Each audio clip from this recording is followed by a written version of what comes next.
Hatina Mesûd Barzanî ya Cizîrê, Ahmet Aktaş. Li ser vexwendinê Mesûd Barzanî 29 mijdarê derbasî Cizîra Botan bû û li vê derê beşdarê Konferansa Melayê Cizîrî ya Navneteweyî ya pêncemîn bû.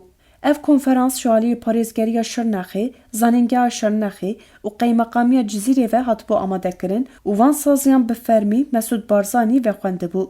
Her wiha cîgirê Wezîrê Karên Hundir Münir Karaloğlu, berdevka Dem Partiyê Ayşegul Dogan, parlamenterê AKPê Arslan Tatar û parlamenterê HUDAPARê Şehzade Demîr jî hem pêşwaziya Barzanî kir, hem jî li gel wî beşdarê konferansê bûn.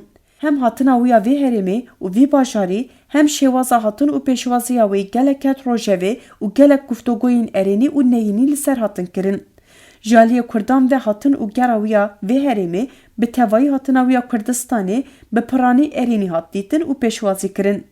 Lê ji aliyê hinek partî û kesên nijadperest ên Tirk ve neyînî hat dîtin û hinek helwestên neyartî û nemirovî ji aliyê hinek erkdarên dewleta Tirk ve hatin nîşandan û heta hinek gev jî hatin xwarin.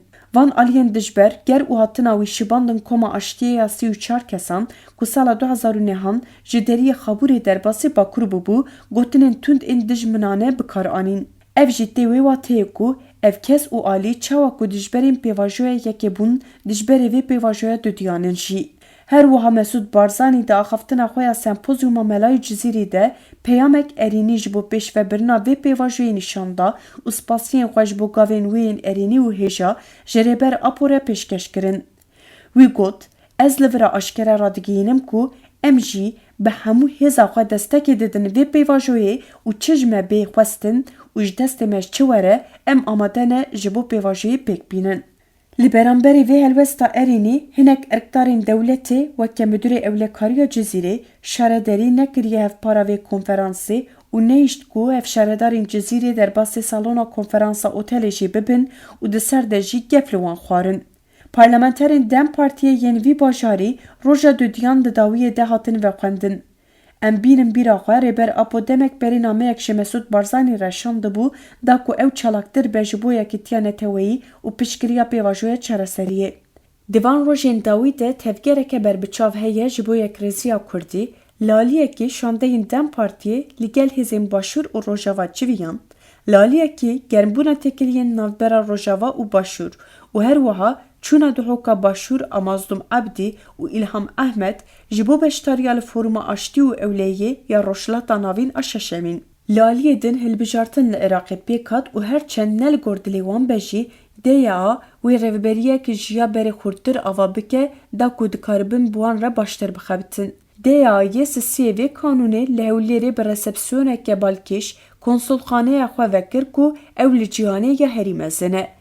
Tê gotin ku wê di van rojên nêzik de Mark Savaya nûnerê karên taybet ê Iraqê yê Trump biçe Bexdayê û li gorî daxuyaniya wan wê li Iraqê guhertinên girîng û balkêş pêk bên. Bêguman di nav dewleta Tirk de bi gotina rêber Apo hinek kes an aliyên derveyî norm dewletê hene û li dijî pêvajoyê dixebitin, astengan derdixin, provokasyonan dikin. Helbet van alî û kesan ji van pêşketinên erênî yên navbera hêzên Kurdistanê, têkiliyên navbera Başûr û Rojava yên nêzî felsefeya rêber Apo gelek acizin û wê hewl bidin ku van têkiliyan erînî têk bibin. Weke ku tê xuya kirin, dêya dixwaze bi lez û bes dest bavêje kar û barên Iraqê. Ji xwe di van rojên dawî de êrîşên dijwar hatin ser qedexazê ya Kormorê û ji bo van êrîşan hêzên heştî şebî û bi gelemperî İran tên tawanbar kirin. Li gel vê Trump berî êrîşên daya gelek dewletên wek Venezuela bi rêveberiya Maduro li diyare ku nîşaneyên xurtkirina êrîşên ser Îranê zêdetirin. Helbet ji ber ku li herêmê hêza diyarker a herî li pêş e, divê rêveberiyên hêzên Kurdistanê van pêş hate û siyasetên hegemon baştir bibînin, bizanibin, berfirehtir bişopînin û li gorî wê jî amadekariyên xwe bikin da ku ji nişka ve ji xafil ve negin girtin.